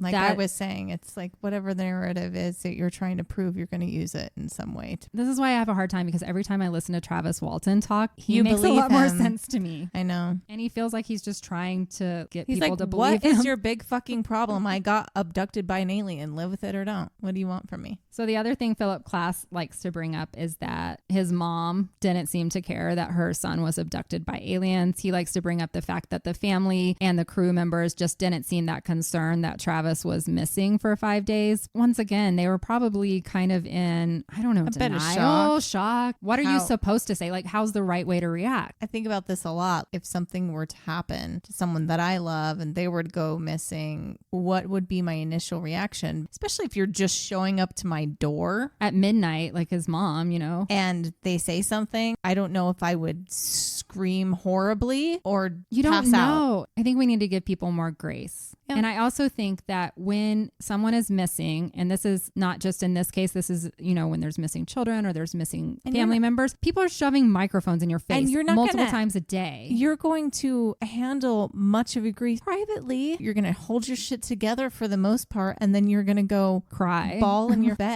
and true. Not sleep forever. You know, these are small town people, and all of a sudden the whole world is in their town asking them questions. So I don't put a lot of weight into Philip Klass, but it's out there and you can look him up, and he has whole reports on it. He is no longer with us. He passed away. Well, then I won't be that mean, because I was about to say, Mr. Klass, stop being so not classy. I like it. But rest in peace. So then this one probably holds more weight to it. And this was put together in 2021. Oh, okay. So these people have had a long time to really study it and look at the actions of the 7 people since. And this was done by a woman named Charlie Weiser, and then a producer who was supposedly making a documentary with Travis and Mike Rogers. And his name is Ryan Gordon. He claims that Travis and Mike Rogers approached him to make a movie to tell the world that the abduction was all a hoax that they put on together. The claim of these two is that the hoax was perpetuated by Travis and Mike Rogers working together, and that the other 5 crew members were not involved. They were just there as the witnesses needed to make the hoax seem believable. They're claiming to have put on a show in the sky. Right. And that's what I'm going to go into. Okay. Mm-hmm. So this is their theory of what happened. The motive for this is that at the time in 1975, the National Enquirer was offering a $100,000 prize for the best UFO story. Oh. So this one is the most that's why I said this viable. One, so yeah. So $100,000 back in 1975. Are you kidding me? Was right millions, now. Basically. Right now. Sadly. So here's all of the evidence that Charlie has pulled together. And she has an entire website, which I will put in the show notes. And it's like pages upon pages of things that she's put together. So I'm just going to give the highlights because we don't have all day here. Yeah. So she claims Travis Walton had previously talked to his workmates about wanting to meet aliens, and that he and his brother Dwayne were obsessed with UFOs. She also claimed that Mike Rogers and Travis Walton had been together just weeks before watching a show that had premiered on TV called The UFO Incident, and this was about the Betty and Barney Hill UFO abduction case. So Ryan Gordon claims when he was putting this movie together that he spoke with Steve Pierce, who was the 17-year-old. Okay. And he said that it was not an ordinary day when they were working. He said that while all of the 5 guys were working, Mike and Travis went missing for several hours that day. While Mike and Travis were gone, they were all hanging out and getting stoned. I'm going to preface this with the fact that I brought up in the beginning, Steve had no love for Travis. Yeah. Steve is now saying this in 2021 when Travis has, made money off of this for years. Steve hasn't. So there's some bitterness there. Steve hasn't had that fruitful of a life up to this point. Yeah. And we're going to talk about what they're all doing now. But okay. Steve's not making half as much money as Travis and is maybe not doing so well in life. He has a whole Facebook that you can go and watch if you ever want to. I did. And I can't get those hours back of my life, but he does not come across as, it's interesting that his story has changed is all I'm going to say. He's the touchdown boy, right? Yes. Okay. and he's now in his 60s. I think he might be retired. He's been divorced a few times. His life has not been wonderful. So he's looking for a way to perhaps get a last ticket ride. And so he is the one that has supposedly come out in the last couple of years and said it was a hoax. So he's the one bringing up, oh yeah, I remember that day. Now that you mention it, Mike and Travis were gone a lot that day. They were probably up to something. Yeah, because they can scale trees and put entire UFOs up there with lights and stuff in the 70s. Well, I'm going to tell you what they think it was. Oh. He also brought up that it was very odd for Mike to make the crew work 2 hours later and that they were usually gone before dark. So he thinks that is proof that they were planning this whole thing that day. So their theory is that Mike and Travis were in it together and they drove the crew to a different spot altogether where there is a fire lookout tower. It's called Gentry Tower. In the original story, they claim that the UFO site was a short distance away before they got to Rim Road, which was the main road. Gentry Tower is off of Rim Road, the main road leading out of town. And to get there, it's about a 15-minute drive. So it would have been quite out of the way. And the question is, would the guys have noticed that they went that far? Now that this theory has been brought up, it's hard for everyone to remember exactly how long it took until they got to where they saw the UFO. So what they do know is that the Gentry Tower, it's about 90 feet tall, which is about the same distance as what the UFO was purported to be off of the grounds. Yeah. It is lit up at night, and there is a forest worker that would be stationed there. They actually have a little apartment that they live in. So he would have to be in cahoots with them. So this is where I think the theory goes off a little bit. So they claim that Gentry Tower, somehow I guess Mike and Travis had scoped this out and decided they were going to win the $100,000 prize from the National Enquirer. They looped in Dwayne, which is Travis's older brother, and said, we're going to pull a hoax on the 5 guys we work with. We're going to drive them down this road and we're going to stop. Mike's the driver. Travis is going to jump out and run towards the tower. And then someone will be in the tower with a searchlight to shine down. I will show pictures of what the tower looks like. It's actually square and it has a lot of windows. In the darkness, you probably would not be able to see any of like the scaffolding and the trees blocking it. So it could look like it was floating. It has a yellowish color to it. That's 90 foot of scaffolding going up and it's illuminating. Wouldn't they see that? So I have a picture that I will show you and I will put this on our socials. This is run by Charlie and she calls Travis Walton the liar in the sky.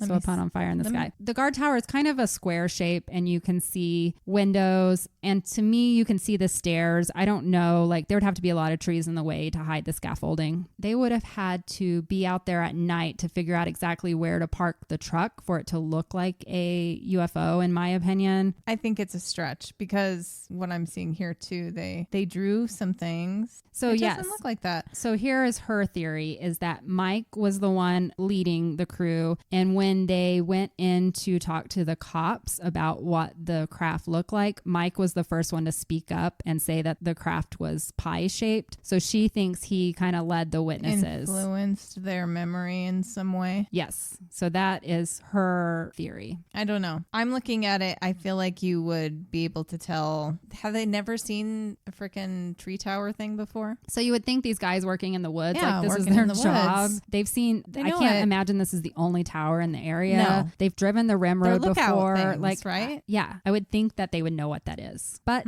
maybe they never seen it at night. Maybe, you know, they're usually working during the day and they've never seen it lit up at night. In the beginning, you said, who noticed it first? Travis. He said there's a light. Oh, so he did. So he could have led everyone it to that.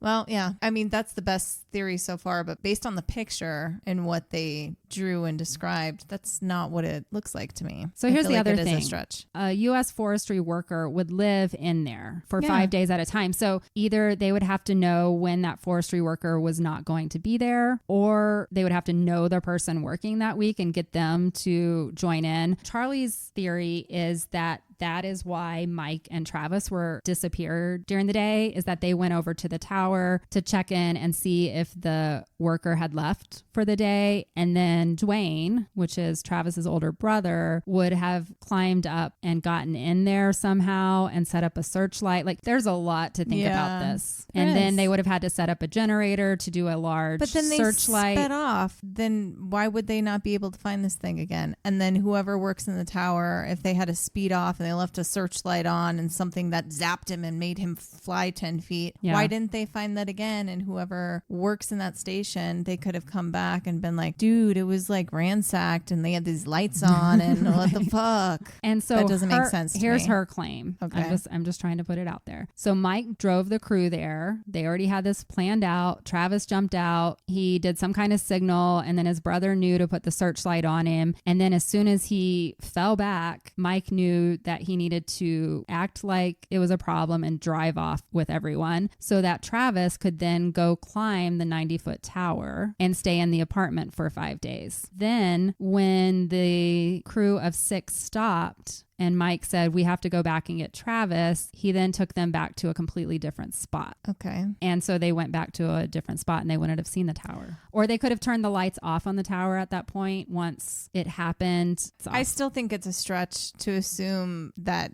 these 5 other guys are going to be that gullible. I think it's a stretch to assume that you can pull a hoax like that. Yeah. Like, that's pretty ballsy. It feels like a really big hoax, if you're asking me. Like, I mean, for $100,000. To use an entire 90-foot forestation to be your prop. I agree. I don't know. It's the best they have. It feels like the most viable if you're going to stick it out there. So Charlie said that this idea that 2 people set up the hoax to trick the other 5 people was brought up for months after Travis was returned, but nobody had thought about the Gentry Tower, I guess, until supposedly Ryan Gordon talked to Mike and Travis, and they admitted that that is how they did the hoax on everyone. So I don't know where the idea would have come from. But they're admitting to make another movie? Supposedly. So Ryan was going to make this movie with Travis and Mike Rogers' blessing, but then it fell through. Ryan Gordon claims to have recorded phone calls with Mike Rogers, but Mike Rogers has come out in 2022 and said that everything he said in those interviews were taken completely out of context. He claims that Ryan Gordon asked him different theories about how it would have been hoaxed, and he gave some of the ideas that had been floated back in the 1970s, and he believes Ryan Gordon basically patched, and we know how editing works, patched his words together and then said it was a phone call that he had where Mike Rogers admitted that he and Travis worked together using this tower to hoax the other 5. I mean, I would think legally they would get in trouble in some ways of coming out so many years later and saying, let's televise this or let's broadcast this. It was just a hoax. Wouldn't you think? I mean, to stick by it for 40 something years. I mean, you could say they're getting older and maybe they don't want it on their conscience anymore. You could say all kinds of things. But then shortly after they were like, no, he took what I said. Yeah. And he made it sound like I said that, but I didn't say that. Right. And I watched the interview where he said, no, that's not what I said. Yeah. And we're about to go into where they all are today. Mike and Travis are not like best friends now. So there's no reason for Mike to stick up for Travis at this point. Yeah. I'm going to go back to this theory and just finish it out. The other thing that Charlie claims is that Travis's story while he was aboard the alien spacecraft has striking similarities to a science fiction series written by Robert Heinlein, like the descriptions of the aliens, the control room, the human-like creatures. Those were all part of a sci-fi series that was written back in the 60s. So even though this has come out by Charlie, the 3 surviving witnesses that are still around today stand by their testimony and say, no, it wasn't a tower. We saw a UFO. I think if I came across one of those in the sky and I saw that it was lit up, I would still see the shapes of those square windows, though. I wouldn't imagine that it's anything else other than that. So the question is, you come up on a light that you're not expecting, and if the person like Travis and Mike are in on it and they say, oh my God, that looks like a flying saucer. Maybe they suggested that to them. And they're high. It never said they were high. Steve supposedly said they smoked pot, but I read also Mike Rogers said that he had fired people for smoking pot and like he wasn't allowing that at his work site. So that's where the drama comes in, because all of the guys now have changed their stories a few times as far as, you know, who was doing what at the work site. None of them have changed their story about the UFO. They take jabs at each other. Yeah. The other thing that Charlie brings up is that Travis Walton went on a show called Moment of Truth on Fox. So this used to be some kind of game show where people would go on and they would ask questions, and it's basically a polygraph test in front of the world, and you answer questions and it starts at like $1,000 and it goes all the way up to $100,000, and they keep asking you harder questions that you have to answer. 2009. Okay. I was like, in 1970s they were offering this for questions. So this was in 2009, and Travis said he agreed to go on the show because he was so confident in his experiences. And Ken Peterson also went on the show, so one of the other crew members. In 2009 they basically wrote Travis into going because they said you could win $100,000, and he's like, that's easy because I know this happened.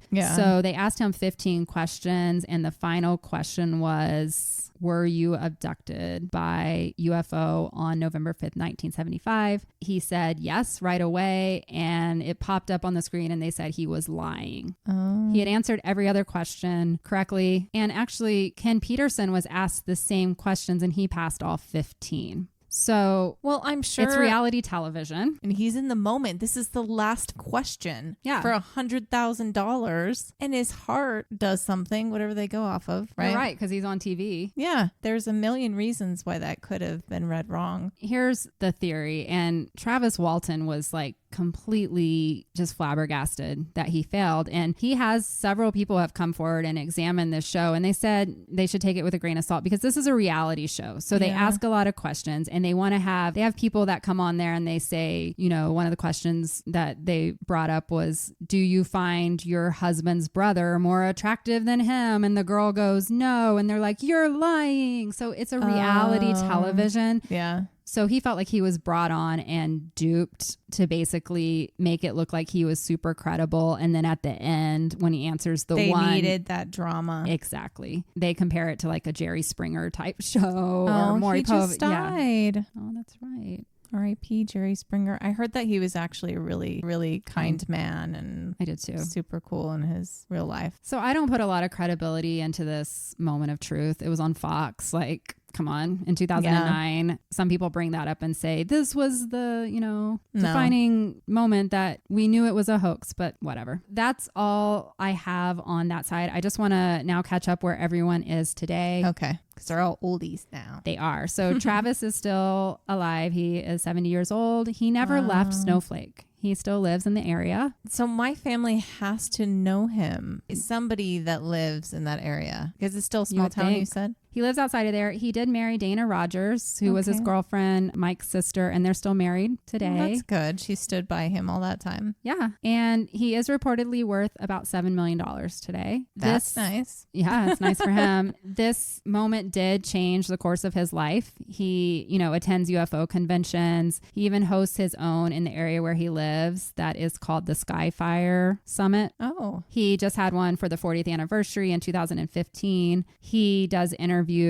He is out there. But once again, like, I like the guy. I don't see that as a bad thing. Like, people are trying to use the fact that he has made money off of his experience as a way to debunk him. Yes. Who else do you want to have telling you these things? Right. And like helping to put together these conventions and talks and books, and you want the person with the experience. So then why then attack him for telling you about the experience? He even says, and I think this gives him more credibility, that he was approached about the movie after he wrote his book. The lady who did the screenplay like added in scary, or like if you watch the movie, it's more of a horror movie and there's scarier things with aliens. And he's like, it was completely embellished. That did not happen. Yeah. He's very forthcoming about what was real and what wasn't in the movie versus his book. And he doesn't try to capitalize on that. He was in the movie. He and his wife actually made a cameo in the movie. They don't come across as... It's not like they get to approve the final thing. Right. He was probably paid a,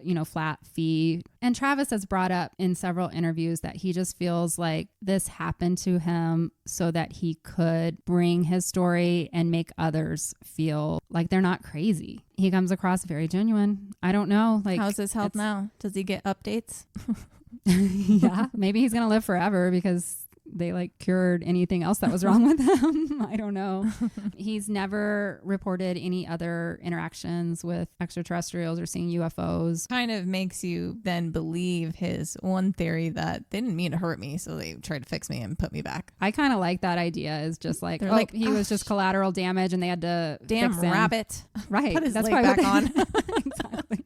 Like if we hit a deer on the side of the road and we try and save it. Yeah. And he's never changed his story. Yeah. And he still does interviews today. There was a documentary released recently that he was involved in, and it's on Discovery Plus. You know what's really interesting? We keep choosing these stories that are from somewhat back then, but then there's literal recent updates on a lot of them. And I had no idea about this. All I had done was watch the movie before I started researching. I think it's interesting. I don't have Discovery Plus. I tried to get a free trial, but honestly, I just didn't have time. But I am going to watch this documentary because they're saying that there's new breaking information in it. So I do want to watch it and see what that is. If anyone has seen it and there is new breaking information, I'm sorry. That's why it's not in this episode. So let's move on to Mike Rogers, who was crew boss. Mm-hmm. He moved out of Snowflake and he's been married a couple of times. He actually hosted a podcast himself called The Realist, and he hosted that from 2019 through 2021, and he would explore paranormal stories, have people on. So cool. He also used this as kind of a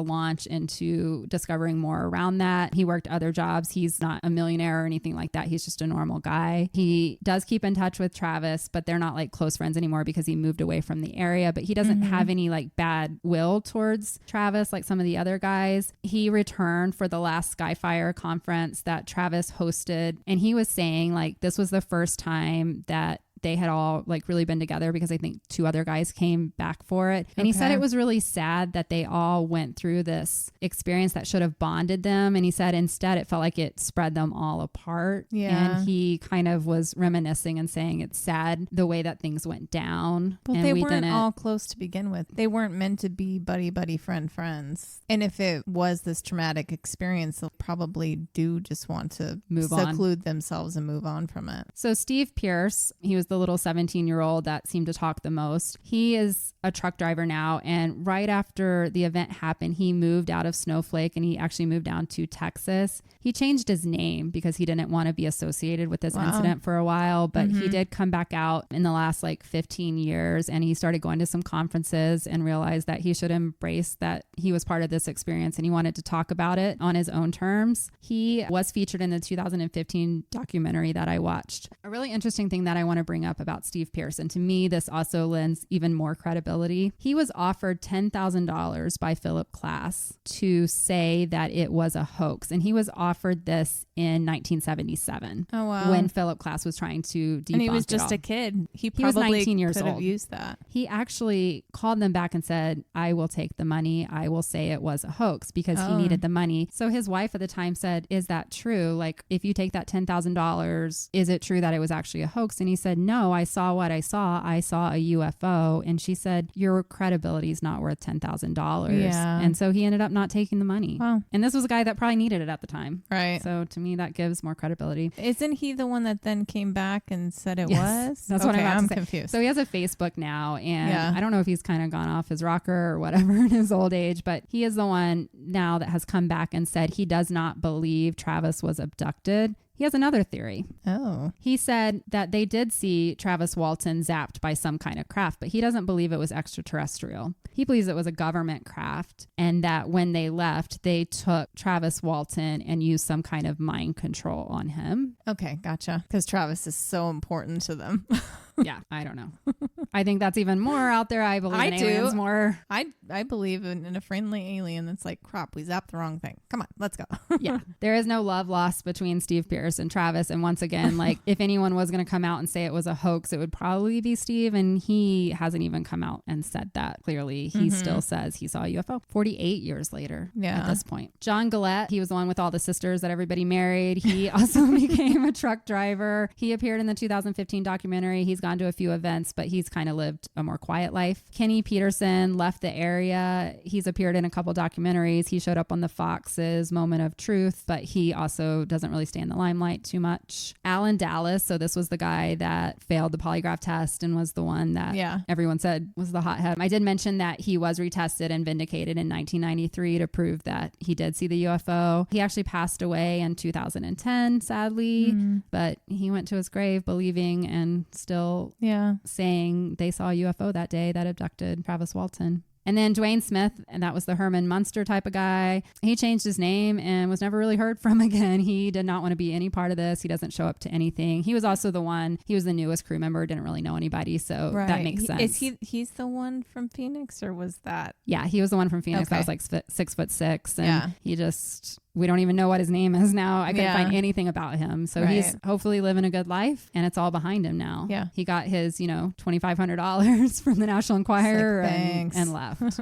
So that wraps up this story. I'll just do a quick conclusion about what I think, and then I'd love to hear what you think, Jessica. There's no way for us to know. Of course not. 100%. And I spent hours looking at this. Yeah, you're probably going to have a better feeling about it than me. I don't follow ufology. I do believe there's other species out there, and I do believe they probably visit us, and it's even come out from the Pentagon, that aliens have been here and spacecraft. And I also like to give people the benefit of the doubt, and I think that the fact that Travis has gone through his life and taken so many polygraphs and has done so much to prove that he's telling the truth, he seems very credible. He doesn't seem to seek attention, really. He does the conferences, he does those things, but it doesn't feel like what I think someone who put icky. A hoax. It doesn't feel like reverend of a super expensive church. Exactly. Icky.